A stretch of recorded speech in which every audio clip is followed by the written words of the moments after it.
আগের চেয়ে ঘূর্ণিঝড়ের সংখ্যা বাড়ছে ঝড়ের গতিও। একটার পর একটা বড় আকারের ঝড় যেন লেগেই আছে। এতে করে উপকূলীয় অঞ্চলের মানুষ পড়েছে বড় সংখ্যায়। এক ঘূর্ণিঝড়ের ক্ষতি কাটিয়ে উঠতে না উঠতেই হাজির আরেকটি ঘূর্ণিঝড়।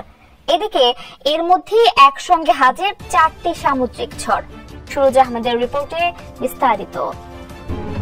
একসঙ্গে ধেয়ে আসছে 4টি শক্তিশালী ঘূর্ণিঝড়। আবহাওয়াবিদরা বলছেন, দুর্যোগের ইতিহাসে ঘটতে চলেছে একটি বিরল ঘটনা। মূলত মহাসাগরের উষ্ণতা বেড়ে যাওয়ার কারণেই ব্যতিক্রমী এমন ঘটনা ঘটতে চলেছে। বর্তমানে ঘূর্ণিঝড়গুলো প্রশান্ত মহাসাগরে ঘূর্ণায়মান অবস্থায় রয়েছে। শঙ্কা প্রকাশ করে আবহাওয়াবিদরা জানান, ঝড়প্রবণ এলাকার জন্য আরো দুর্ভোগ বয়ে আনতে পারে এসব ঘূর্ণিঝড়। জাপানিজ আবহাওয়া সংস্থা জানিয়েছেন, ঝড় সংক্রান্ত রেকর্ড শুরু হয়েছিল 1950 সালে। এরপর থেকে গত 75 বছরের মধ্যে এবারই প্রথম নভেম্বর মাসে একসাথে এবং একই সময়ে ধেয়ে আসছে 4টি শক্তিশালী ভিন্ন ভিন্ন নামযুক্ত ঘূর্ণিঝড়।